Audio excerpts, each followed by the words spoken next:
خاتم النبیین کی ایک تعبیر یہ ہے، حضور سید عالم صلی اللہ تعالیٰ علیہ وسلم بعثت کے لحاظ سے تمام انبیاء کے بعد تشریف لائے۔ چنانچہ بعض حدیث میں جن کا مفہوم یہ ہے کہ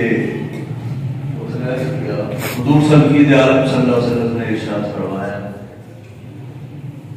میں خلقت کے لحاظ سے پہلا ہوں، میں خلقت کے لحاظ سے سب سے پہلے ہوں، میں بعثت کے لحاظ سے سب سے اخیر ہوں۔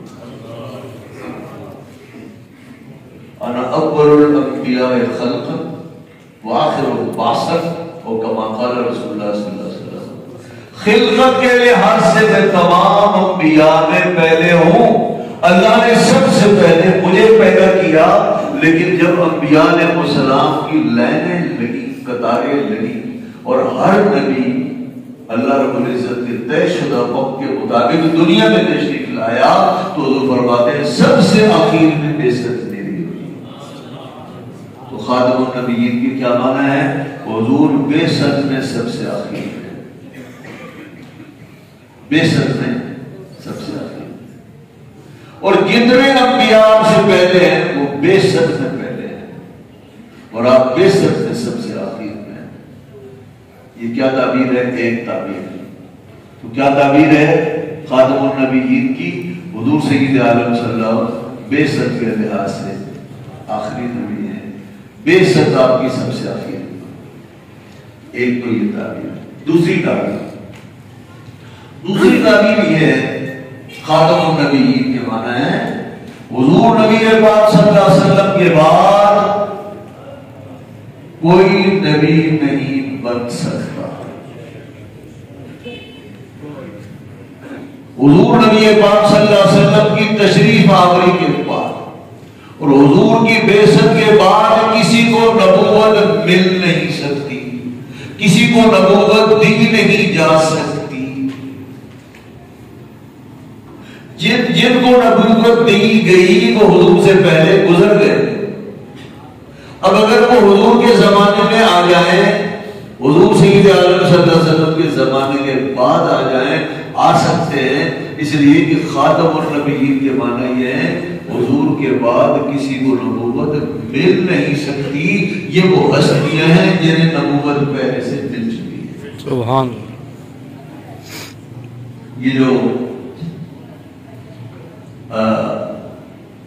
شب اسراء ہے، واقعہ معراج میں خاتم النبیین کیسے ہوئے؟ کیونکہ خاتم النبیین کے معنی ہے حضور کے بعد کوئی نبی بن نہیں سکتا، یہ بنے ہوئے نبی ہیں جو تشریف لائے، اور عیسیٰ علیہ السلام پہلے سے بنے ہوئے نبی ہیں۔ کتنی تعبیریں ہو گئی؟ 30 کی تعبیر۔ ان تینوں تعبیروں کا میں کوئی فرق نہیں ہے، کہتے ہیں اس نمونے سے ادا کرو، اس طریقے سے ادا کرو، اس طریقے سے ادا کرو۔ تیسری تعبیر یہ ہے، خاتم النبیین کے معنی یہ ہے کہ نبی پاک صلی اللہ علیہ وسلم کے بعد کوئی نیا نبی نہیں آ سکتا۔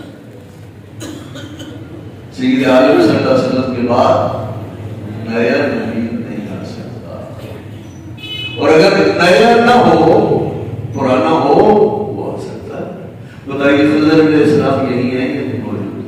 زمین پر رہنا، اور جب گور کے نزدیک وہ اللہ کے نبی ہے۔ حضرت الیاس علیہ السلام کی زمین پر ہے یا نہیں ہے؟ اب تک زمین پر ہے۔ تو یہ نئے نبی نہیں ہے، یہ سب پرانے نبی ہیں۔ اور خاتم النبیین کے معنی کیا ہے؟ حضور کے بعد کوئی نیا نبی نہیں آ سکتا۔ عیسیٰ علیہ السلام تشریف لائیں گے، نئے نبی بن کر تشریف نہیں لائیں گے، وہ پرانے نبی ہیں، اور نبی پاک صلی اللہ علیہ وسلم کے امتی اور خلیفہ ہونے کی حیثیت سے تشریف لائیں گے، اور دین محمدی کی خدمت فرمائیں گے، اور شریعت محمدی ہی کو اپنائیں گے، اور ان کا جو قانون ہوگا وہ وہی ہوگا جو قانونی شریعت محمدی ہے۔ باوجود اس کے کہ انبیاء سے نبوت سند نہیں ہوتی، وہ پھر بھی اللہ کے رسول ہیں، لیکن دنیا میں تشریف لائیں گے شریعت محمدیہ کے نفاذ کے لیے، شریعت محمدیہ کی تائید کے لیے تشریف لائیں گے۔ تو اس امت کا سب سے آخری اور عادل خلیفہ حضرت امام مہدی نہیں، حضرت عیسیٰ۔